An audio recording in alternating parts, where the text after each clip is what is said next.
Where do you think Reform might top out, Richard? Because we had the exit poll predicting 13 seats. Obviously, we know you've won. We know that Lee Anderson has won in Ashfield. We know that Nigel Farage has won in Clacton. What do you think your vote share might be? Do you know how many people might have voted for you overall? What's your projections on it? What we're hearing, and obviously it's changing by the half hour, what we're hearing is that the vote share may end up around the 17% mark. And that means that well over 5 million, possibly over 6 million people have voted for reform. And if you think where we've come from 3 years ago, we were at 0%.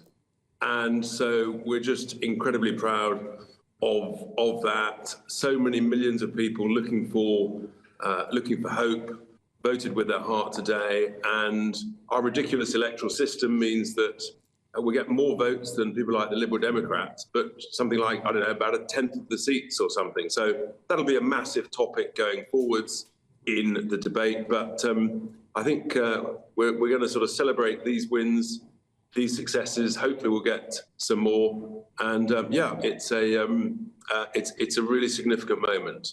How do you convince people, Richard? Because last time PR was discussed in a national conversation here in the UK. I mean, the conclusion, apart from the fact you lost the referendum went the other way, but the conclusion was that people like to vote for a named person. They wanted to put their say against, put their cross against a person that they could relate to rather than just a party. How do you change people's minds on that? Well, it's incredibly simple, actually. We just adopt the system that they use in Scotland for Holyrood, or in Wales for the Welsh Assembly elections, where you have 2/3 constituency representatives and 1/3 on a regional list. So you get the best of both worlds. There's a variety of different systems, but the idea that you can have millions of votes in just a handful of seats and get more votes than other parties or equal, and they get 10 times or 15 times more representatives, just highlights the absurdity of it. And I think in a sense, everybody is realising just how flawed our electoral system is. That's why we worry about turnout and things. So there's a lot of work to do on that debate. But frankly, I've no doubt at all, if we had a referendum next week on it, we'd win it hands down. Really? Even though we've seen the birth of coalitions of chaos over in Europe. I mean, it's quite funny that you're trying to ape a system that is beloved of the EU, and yet, of course, you're such a vociferous anti-EU campaigner.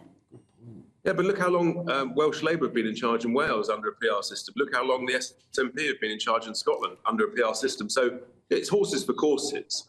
But ultimately, people need to have trust and confidence in the democratic system. And the number of times I hear it on the doors, people say, well, I want to vote for you, but it's a wasted vote. Now, even under first past the post, we're getting a bridgehead. And from that bridgehead, we will build, and you'll have heard it elsewhere. But the reality is, while the Tory party will be deeply, deeply divided after this disastrous defeat, we're going to rapidly become the opposition in the House of Commons to the Labour Party over the next few years and towards the next general election. I mean, a lot of people scoff at that, and have scoffed at that since, I mean, Nigel Farage first said it, 4 or 5 weeks ago. However, I mean, it is interesting when you look at certainly the initial swathe of results that came through, where Reform was coming second to Labour, certainly in a lot of the red wall seats. It does beg a question as to what people really want, what they can really associate with. Well, look, people scoffed at me 3 years ago when I launched the new brand reform, and look what we've achieved in just 3 years. So I'd suggest anybody who wants to underestimate us and scoff at what we might achieve in the next 4 or 5 years, I think they better think very carefully.